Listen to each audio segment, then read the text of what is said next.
Kurumjari miyam punumapu ngasisu wari ama puraga lakchare. Ngasigi wari sidi Jessica Wongso ki wari odoini ko. Maase Australia da leiba nupi amane. Ado maagi friend Mirna se legi odoini ba. Ado Mirna leitaba se Jessica Wongso na maagi makutne hai ko. Ado sigi matangda koi case se unfold tawina si ko maya. Case sida Jessica Wongso na cold coffee amada cyanide hapaga adamain torga magi makuna torga Mirna se legi da bane na sumaina mayam gi haina bane bod khara amana 100% ma se suspect ne mana to bane hai du khara amana mana sukto to da bane hai du case adu gi matek media coverage yam yamaga yamna keno to gi ba famous oi gi ba case amani ko Mirna hagi matangda kara haisara ke ko magi personality se kamain tawon mase amna tough foiba personality amane khoi gi football ga sanaba matam dusu nupa ga ekto phunaraga admainga yamna ke haina outgoing over yamna tough foiba adugumba personality amane Mirna se ko Mirna gi twin sister amale ko magi maming se Sandy kawe ado ma se Jakarta moigi main city se astagi lapna magi husband ga khungangumba adugumba mafam amata lerega moigi peaceful life ama keno tonaba hingnaba gi tamakta moi admaina tawe Mirna se plan yam lei magi punsi sida ko ma se magi thodok se thoktre gai mamang da ma se cafe amaso hang pangam pamlam ko ma se nasai ki Mirna gi magi twin sister Sandy na interview da hai Mirna ga moini se coffee yam pamen haidi coffee se yam na ironic oi ga na mana explain to ko atubu mana yam nungai tan hai Mirna na legi tabudo coffee to na mara moy ga na ado magi legi dabu ki matang gi wari se mahora se ko mana sigi tragedy thoi se Oliver Jacketi haiba moi ki coffee house amada ne ko coffee house sida koi bar amus lei ko ado Oliver Jacketi masi changna wagi damakta rules and regulations lei rules and regulations sida kai hai ga ha matamda nang se yam fachana well groomed oigada bane aduga nang se kai yemo tamda yam presentable oiba adumaya neat and clean oigada bane ko ado Oliver Jacketi de la komi sing se ayamba designer clothes luxury brands akoi Gucci Prada Louis Vuitton na chingbo se loi sejine ko haidi yamna socially elite hoiba kangbu sing ko adumba upper middle class ko moi kangbu sing yamna hang out to one bar daga ko Oliver Jacketi se adumba yamna famous oiba restaurant amne mafam sidane ba koi ki Mirna gi legi da bagi sumaina tragedy se toki toise yamna casual oiba day amane ngasai gi Oliver Jacketi restaurant sida ko aduda 3:30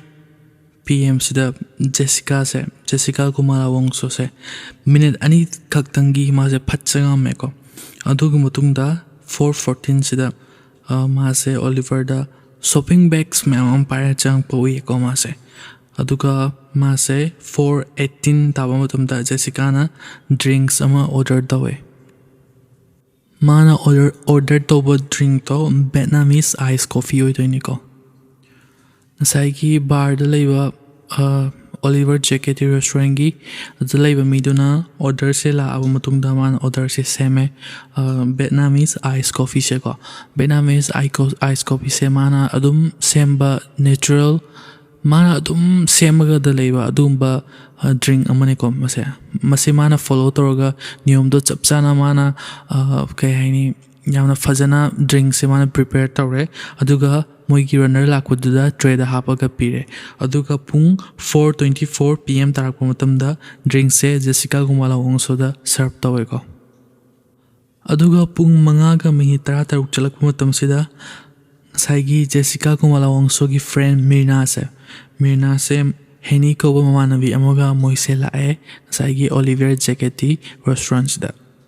aduga ma changa ba matungda table 54 sida moise unaraga hi hello tonaraga adumain tawe security camera sida moise fajana welcome tonaraga adumaina hana lermado nang la mo bra kholabra adumain tawraga moise welcome tonare aduga pung 5:18 sida ko keno sina Mirna sina nasai ki keno se coffee se mana adugi matam sida mas coffee se thak phawre coffee se hek mirna na thakpaga ko ma se body se thak nik pa hawraga adumaina kino se makha da tagre ba ma se adagi ding sai layer staff ma'am duna control dona na mo si ko chen da kamaina torino sibu ma se mo sari thak ni uncontrol orga smaina to hawre coffee se thak ubadagi aduga ma se sor hon masu yamna wana sor je hon bangam boy ngam do boy toy ha yengbada situation se yamna emergency situation moire ngasai adugi yamna emergency situation da nupi ama moigi keno da leiba ngasai ken Oliver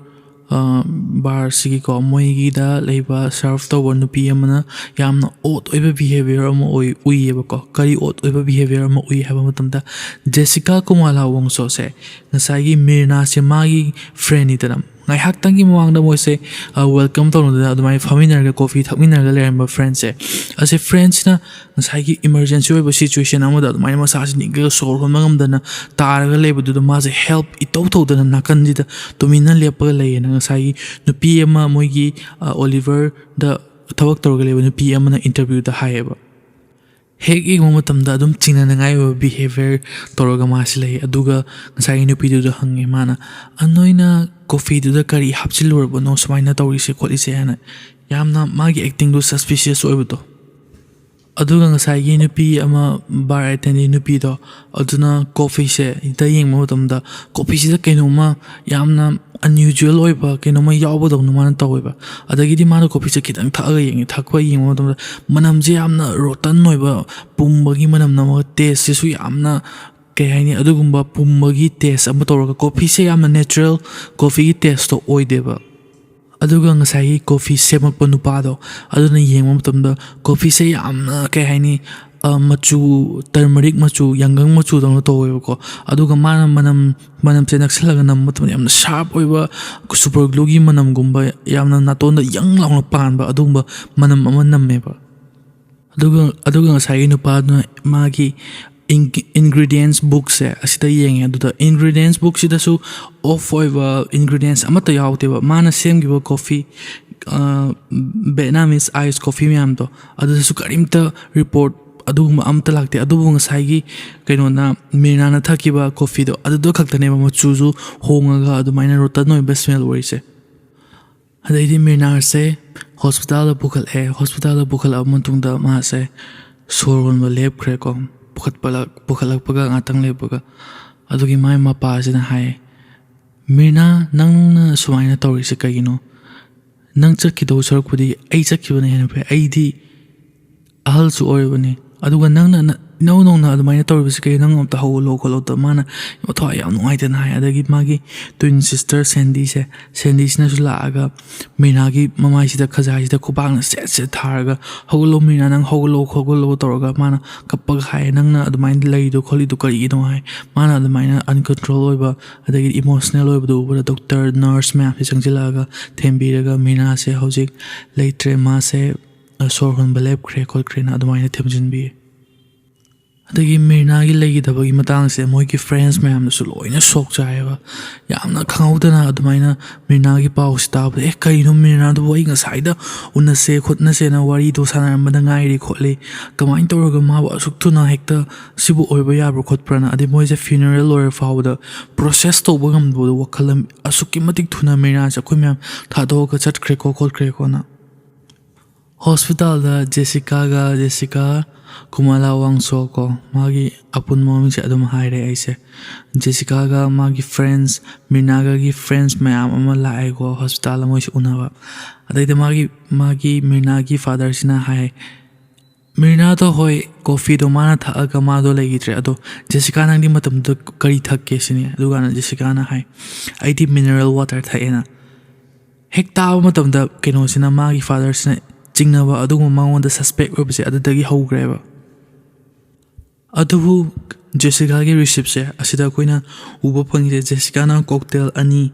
mana order tawe Caesarea cocktail siga old fashioned cocktail siga aduga ngasai Vietnamese ice cock siga adodi mana mineral water thai haido ma machin thibani ba aduga ngasai gi magi Jessica na Mirna gi father gi mamang se Jessica do later bo do to caption raga mane hekta yamna lies oiba acting ga jam yam tor yam suspicious oiba chenga sai father magi Mirna gi father sina yam hengal leba Jessica gi rom the suspicious oiba ma se watching TV adugum nupi emo dong ma si magi father sina adum uba horok podo ma se suspicious oiba hengalak podo mai tore adagi Mirna se later ba matungda moina leib hospital Abdi Walio hospital sita ko sitagi moise funeral home da direct magi ambulance ta puraga chatna ba tholak pu matam se sita police se la eba ko police se la ga hai moida Mirna se khoina poison tawbane na suspicious oye adu da ma je autopsy ama perform tawda darkar ta yan hai adubu santi Mirna gi mama sin hai Mirna gi hakchang da noina nakuna sok pu phaw ya roina andagi mogi police officer ama Krishna Murthy have se police officer ama la aga nasagi magi father sida hai akhoi autopsy se tawdu ba targadi killer do kayo nung mang thola roi killer do masak khang roina adu maina mana yam kan haide adu kaktang hai adu ta ba do ko nasagi mogi father mogi mother adagi magi machan pi myam sina autopsy to se yare ko nasagi Mirna se kenotori se magi funeral tawne na puthorok pado 9 January 2016 nane ko adu ma se autopsy ki na thagre autopsy ki thagre next day January 10 sida moise funeral gi magi body se puraga admaina lakpa adugi sida ngasai call tor aga ma pa da hai nangi na chanu pido mi amana poison to banena magi Coffeeda cyanide hapchilaga poison to banena report se la ko ngasai autopsy gi adagi na main to da Mirna gi case se hojik yam interesting oiba case ama orekadore ko Mirna gi case se news media outlets mams na recognize to hore kaigino haiba matam da case se moina interesting orekani khali se kaigino haiba to Mirna se yamna kuidri ko ma se lohong se kuidri ko aduga ma se cyanide poisoning to ga hale adu sigi se yamna keno to ba maram je yam interesting oiba wari lere moni na moi thaje adubu journalist mogi mayam sina hai se kaino hai matam da nungti khudingi case se mayam lai akoina simple case ne na khalle adum adu Mirna gi case ri kitang exceptional oi poisoning toroga ma se legidaba aduga ma se lohong bu su kuidriba adu tari ma gi wari se kaino madi yawram gane je moi na khalle ba adagidi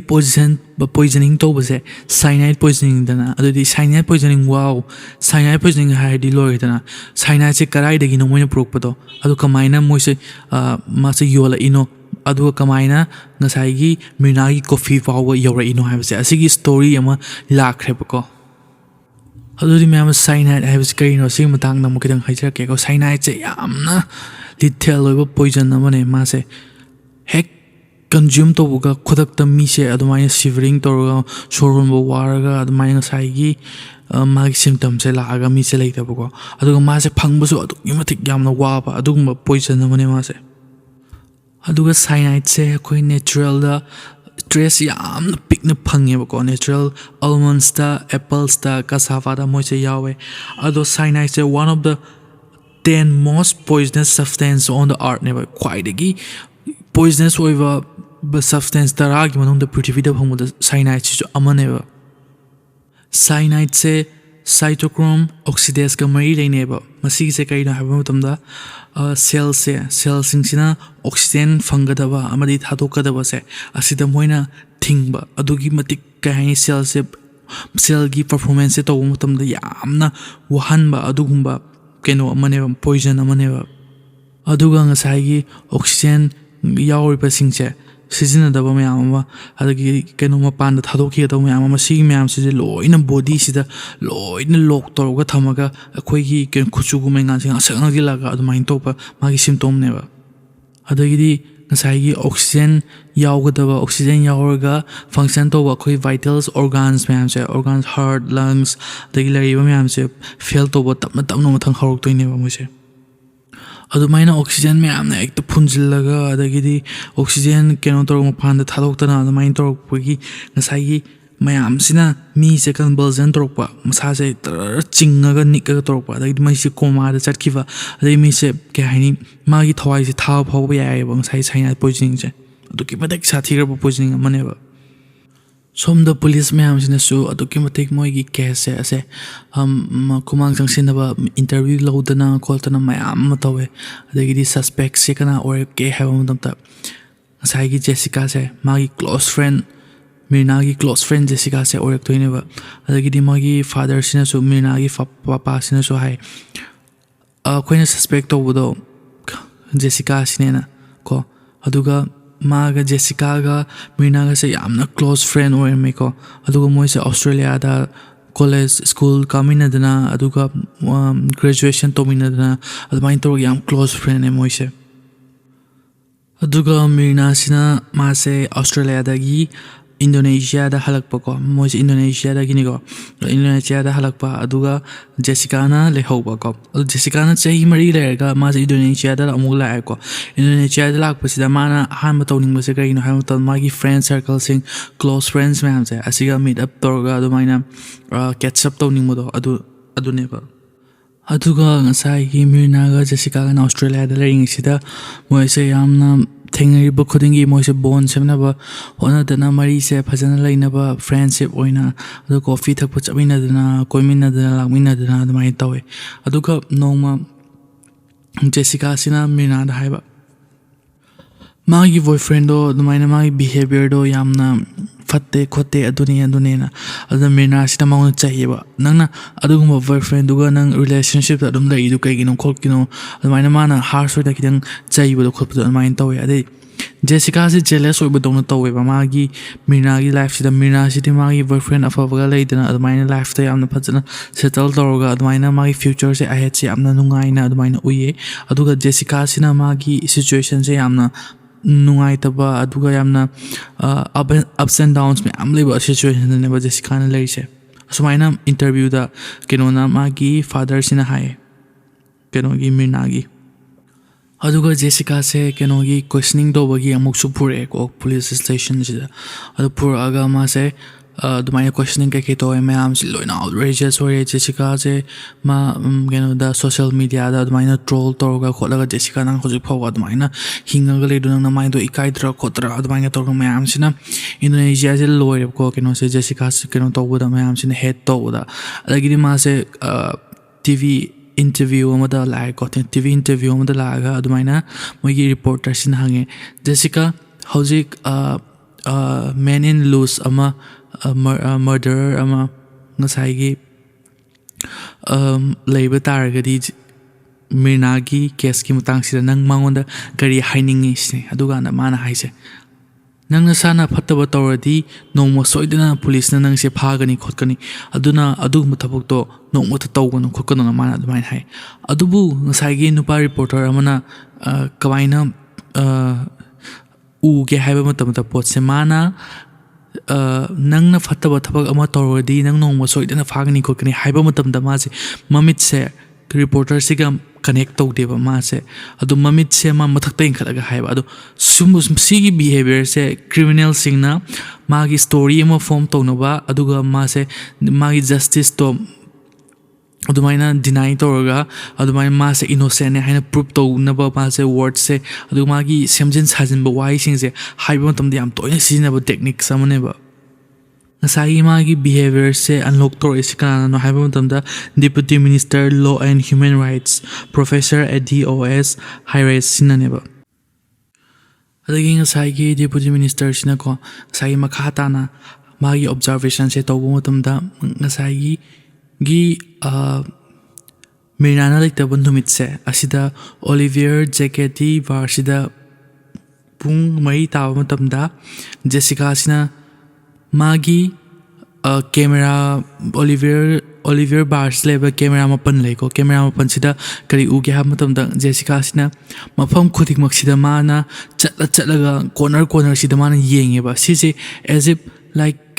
portrait ama yeng maton si pot se akoi gi criminal singna yamna crime ama torom da tawba behavior ne ba si pot se uba matamda mana kai haiba matamda ma se premeditated acts ne ba haidi hanana plan toroga adumaina poison tawge ama crime tawge je hanana plan toroga adumaina tawba mogi acts ama ne ba adagi akoi camera da uba fangi se magi mana magi shopping bags ma am purak pado aduna ngasai coffee mayam che loina khanjillaga thamme aduga yamna lotlaga magna tawning mana ngasai cyanide poisoning tawbado adugi x to adugi matangdu tawramba yaina khoi chingnai mase magi yamna strange behavior maneba adagi Jessica se police sinsina phaba laktoineba karam kan no haiba matamda 30 January after 24 days of Mirna's incident ko Mirna laitaba 24 numit kudmari ni gi matun 30 January sida mase police moiki polda metro jaya gi police sinsina Jessica Wongso se Warian Mirna Salihin Mirna gi mapung phaba mamin ko asigi magi lektabagi kesiga mai lena mase phaba laane aduga moina phaba laise mase hotel om dalaring hedani ko hotel singi maming sina Mangadua North Jakarta da laiba hotel om dala mase leremba aduga mase adida police na phaba lakpane aduga police ki charge se kari de no mase phari se hawatamda premeditated murder hana plan to murder ko asigi khwaidagi yamdaba my sentence said 20 years in prison chahi kun jail da laiba natraga khwaidagi yamba maximum sina life in prison chahi chupa laiba natraga death penalty ama sibagi cherak piba ko asineba aduga ngasai Mirna gi father na interview da haba matamda Jessica do hotel da ma se loina pack torga magi pochai sing torga admai lerem bani si ma se chena ba thorang toram bani si ma chenbam je police na phara ne se khangmagi ma se Jakarta si thadoga adu chena ba thorang toram bani si aduga Hartley Stefano commissioner ni ko ma se Indonesian Broadcasting Commission gi ko adu mana hai sigumba case amata lakhetri yamna cyanide ka mari lenerga adu yamna popular oiva media corporate chamang dana mayam sina hekta mase yamna popular oilaga adumaina mayam sina hekta yamna craze townaba aduga yamna interesting oina lawna ba case sumaina Jakarta da thokpa se yamna tang ba case amane man hai sigi case moina OJ Simpson gi case to aduga mari aduga phawba compare to ba yaina haiba adubu sigi case asuk yamna mayam jina kino to nai se kari gino sineba question ama lai se ade case matam du 2016 ai se yamna Twitter gi adu maina yamna craze laiba Indonesia da matam amane sigi matam jida magi case gi toan ba public singi oiba theories mayam puthuleba theory sing si manungda Jessica se lesbian ni ga haraga adumaina love triangle gi ni khotni ga torga yamna adugumba theories me amlak pase sida ngasagi magi machandupi do keno gi Mirna gi aduna yamna weird oba theory ngaktane khotane police ki duna police na puthroka da budo adu ngai min si khomina se na mana adumaina report keno da hai interview da hai adoga magi Jessica se Mirna gi case gi matangda ahanba magi preliminary trial se ko Central Jakarta District Court sida hore Wednesday gi ayuk sida ko aduga ma se adumaina media gi mawangda lakus ma si nokmi ga torga yamna karamba behavior no khangdaba adumba amada ma se uiyeba ko mayamna he yum dam ma se kahani ki ba musu phauna re haitare yamna kino to ba yamna yeng matamda mayam sina hekta remorse ka amta chadaba adagi masana tawgiba thabak to mayam sina loina khanari ne ko Jessica sina tawbanina adu masana tawba thabak to mayam sina uba matamda nokmi num ga torga adbain leibise Jessica si yamna weird oiba ma hek yeng matamda karino man tori sibo ga masana sibu kemta keno ga remorse ka amta phauja da jala ga torga adbaina mayam sina uye Jessica se maze angaubi mako khara keno tobi khotpi tawna ka mayam se loi unareba adagi Jessica gi trial se to motam sida ngasai gi magi Mirna gi father china khan majo yamna icham chama adumba trial ama oigani khotkani kana khalaga maslak so adu media mayam jina di hekta moi gi trial to dore na adagi Jessica gi trial hodore khotore Mirna gi matangda khota mai to mayam se thomjelakdana ma se changmam ngase ke inharaga adumai to ga lereme ngasai trial to bom sida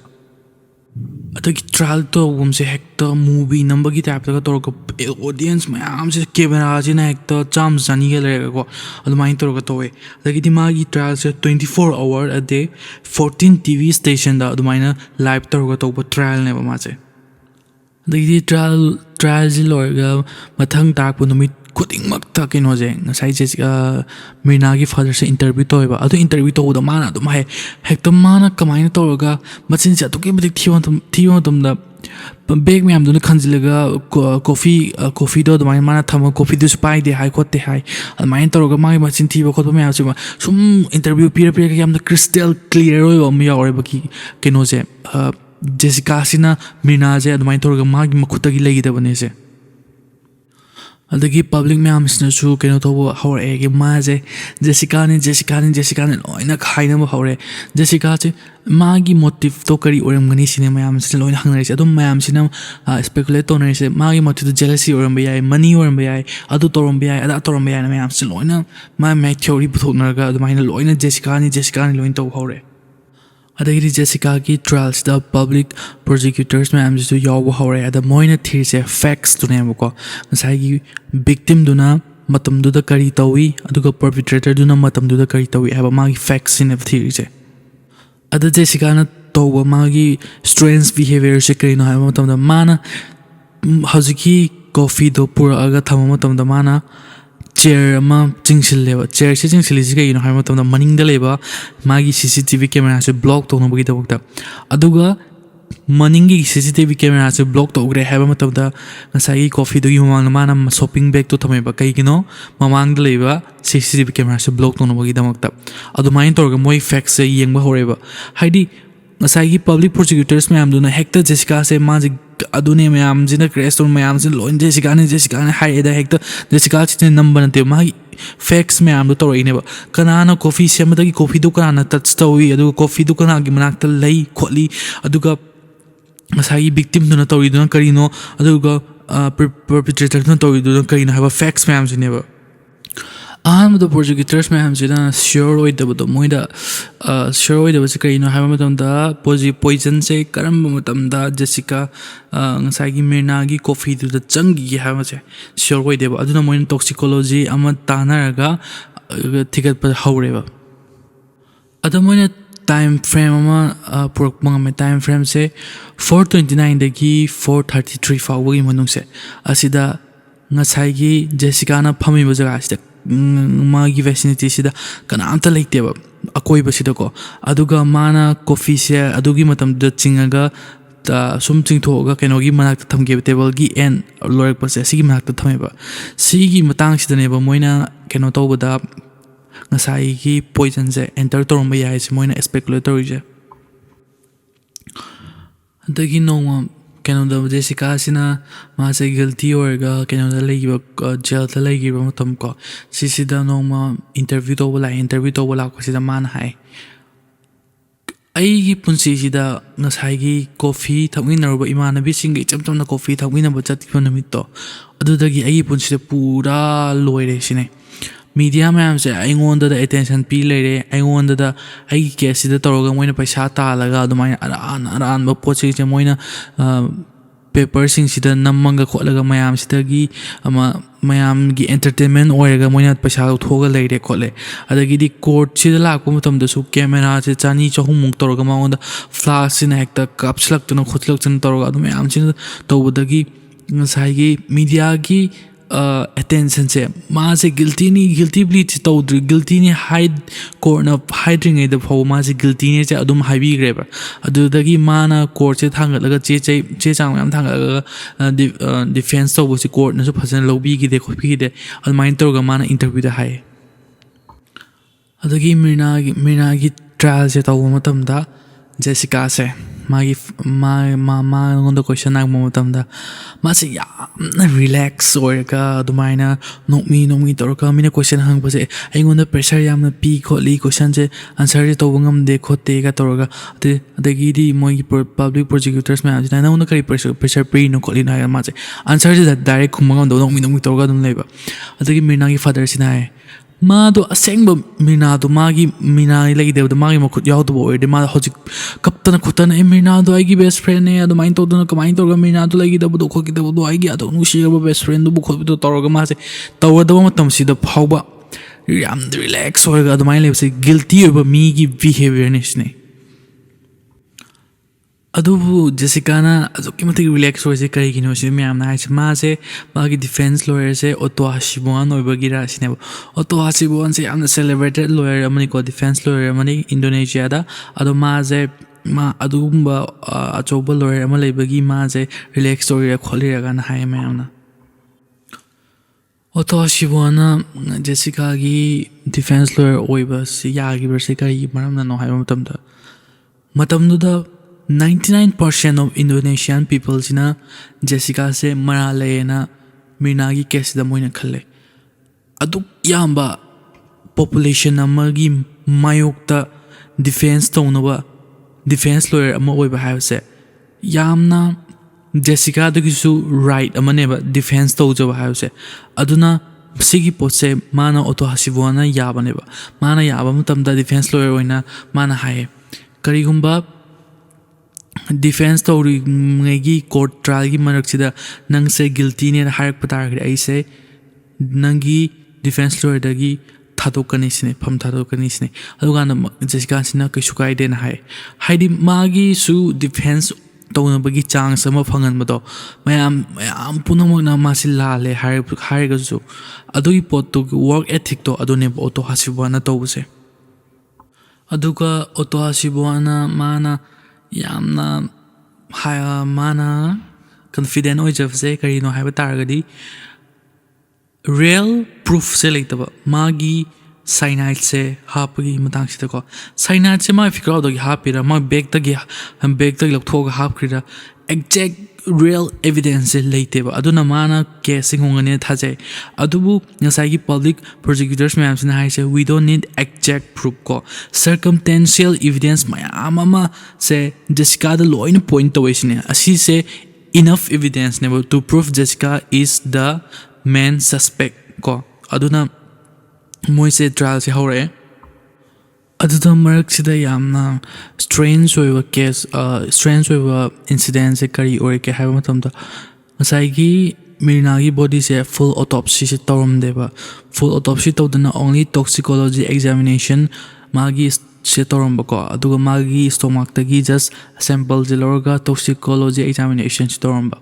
ado kari gi no matam to yamna suwaina dum Indonesia je tawnai kai na haiba matamda legi daba miyo yamagi magi hakchang se asi yamna moina value leina yamna respect taweba aduna sumaina autopsy toraga mi se khaiba khotpa tawje makok tagi yauraga chest laga stomach laga adumaina autopsy si tawdene si potse asagi parents ki permission se yautragadi tawde aduna yamna kai hani yamna respect tawna banina matam tu su yamna tawnaramde aduna asagi parents ki permission do yam kanna ya gita bane ba ke dogi marks da Mirna gi matang si the parents in a reluctant oibudo aduna ngasai gi full autopsy si tawduna only can sida tawgi bane ba stomach toxicology examination si tawgi ba adugi potse court ki trial si la ko tamda like without the full autopsy if there is like sumaina keno toroga magi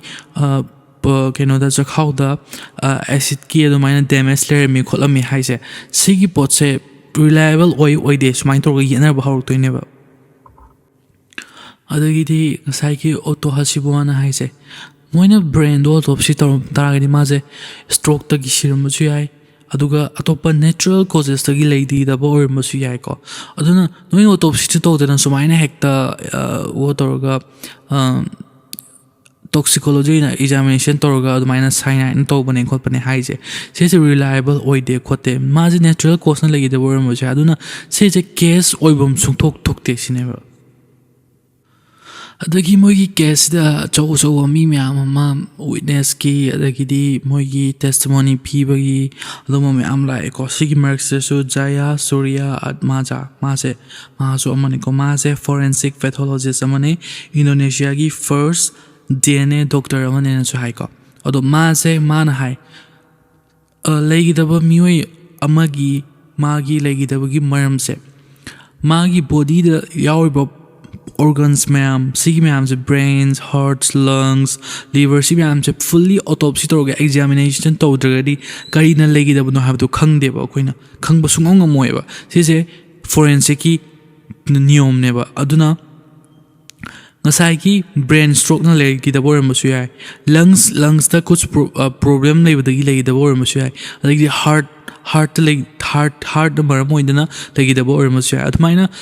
high natural causes mayamma legreba sida akoina autopsy do intoxication examination kakta toroga admaina conclude tawdo di yaroi shineba sumaina tawdana magi trial se yamna hit up tore ko yamna admaina difficult level am lakre adai ngasai gi DNA doctor sina ko jaya surya atma ja sina haiba matumda Mase cyanide poisoning na legi da banat te sineba adu matam da hekta leramba court leba mi yam si chair ka to na khuba ka khutana hek lore ko trial se yam na hit up tore adu ngasai gi keno se auto hasibuan na so hai se ma miria do leita ba mat pung 70 minutes ko ki matung da test so matam da cyanide to negative or sineba adu tar my body da cyanide to yaw de sineba adu tar cyanide murder ni kamaina haiba ya do ino sineba adagiri miragi test to matam da numid humni ki matung da ko ma se test to matam da 0.2 milligram cyanide ki dose yaw adu Sigi sina mi mas consume to matamda mi je laitaba maram sungoi oidingai leite sine apple gi system da so sigi chang se yawe ba cyanide che aduga cyanide ki lethal dose cyanide se na mi se si se karam kan da have the 176 milligram ko 50 milligram da 176 milligram si ge je yaw matamda mas dangerous oi bane ba aduga asuk yam pick na yaw sina cyanide sin to bane have do mo je thajadre ba Daging side defense auto hasibuana haise kariyumba keno duda coffee duda cyanide to yaw taragadi aduk yamba cyanide ki mi je siba yaba gi chang do adu yaw taradi coffee do gi mak lai ba mi myam do adu so cyanide ki smell ta mo to fan to ne ma haidi do so yam wang wa taradi moi do cyanide to gas oin su chatle ba ngasai liquid form do gi adu fan to ni sini ada mana ngasai crimes do gi prokiba coffee do adu gi coffee do judges mayang yumang da hangdu oga si pusi manung dani cyanide yawe harami do adu tardi aina si hangdoe mayam si loina smell lu tardi noise loina fan oibam to isni adu kana fan to oidre adu tardi cyanide to yaw dres ne mana conclude to ise aduga nasai gi coffee do adu maina ahanno matabda ngasai gi nupi ema na coffee do keno tawgi dana mana test toroga adu maina othoki ro nam thiena aduga nakna thamgi bodo adugi matungda rap toroga nakanda thamgraga coffee do police na la apugra coffee do ngasai atopa glass jar am transfer toroga adu maina tawgi matamda coffee do asengba coffee do transfer toroga mi atopa na hapsilira moise case fazana document tawdrabanina amatta mari makhongje leinadre sineba aduno auto hasibuan sin defense kan dokhlaineba adagidi auto hasibuan haise murder do ge hay taragadi mi je keno do premeditated murder am do oise loina motive level to eba adubu motive se karino basi case da inauna college da graduate torpa adugumba inauna leiba miyoy amada hekta adugumba motive se karai da gila ko doino sineba ngasai gi motive se mayam haine se mirna na Jessica gi boyfriend adu do yamna toxic behavior of the kai koinari no khol endo mana chaiba ngang bo adu da Jessica sina sorok ta na ma se keno to no baki mana plan semgi bani khokki bani sineba adu sigi plan se oithok te sineba haidi simply just adu hire hekta magi motive se amada proof so oiba ya da bo poto no motive ni have su yaroiba adu ne ngasai gi auto hasibuan hari je Ada moi ki Jessica ki trial sida keno se mirna gi photo ma live ko mirna gi photo sida uri se aham da mirna gi face sing se ma lai taw matung da ma gi face blue oye ne aduga ma gi eyes is blue oye admain tawra ma sai gi doctor duna ui ena haiba aduga sima gi photo se loina na net sta loina viral chalaga kholaga admain tawba matam du aduga na matam khara lerega mi sina khangnareba HPO2 gi pot se yamna wangna maram oiduna ngasai gi magi keno se machu se cyanide poisoning na oiba targadi red oigadamne na migi corpse ki machu se ko ada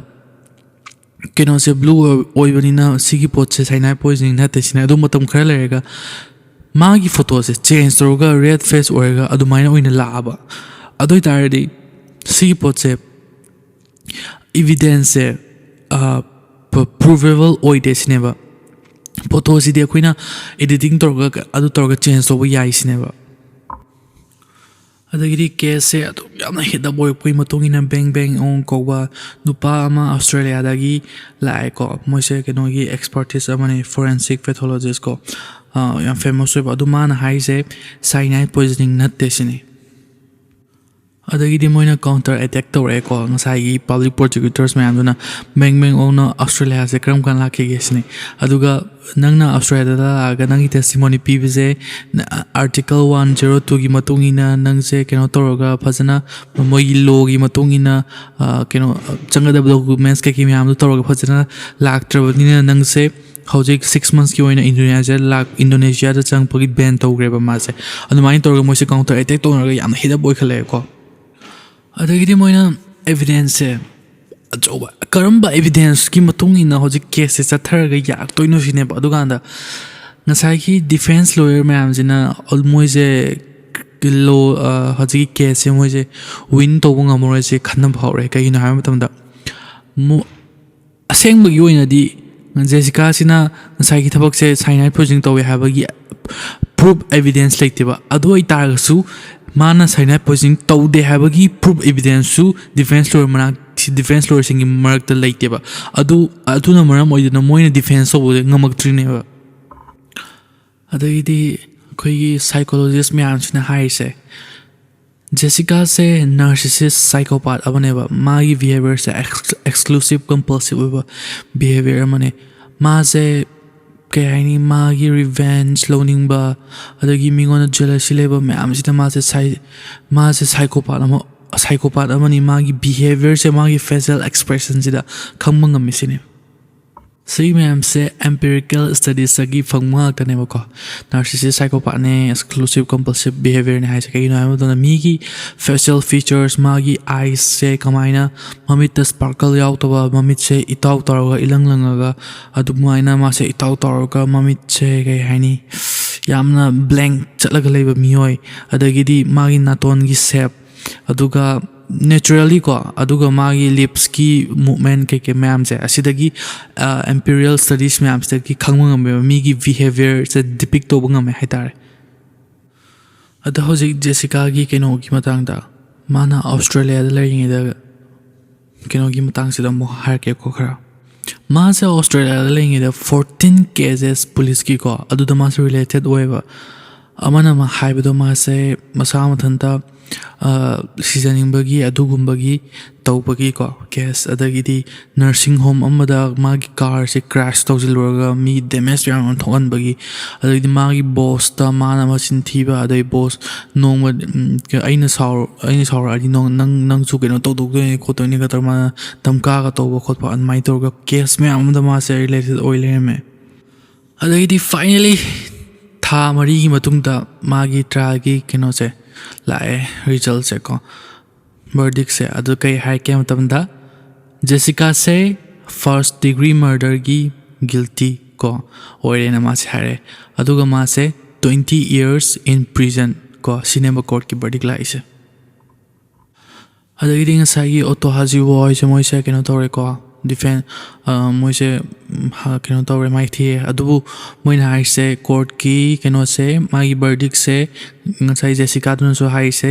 yamna bias oi ko amada moina keno tawe khole aduga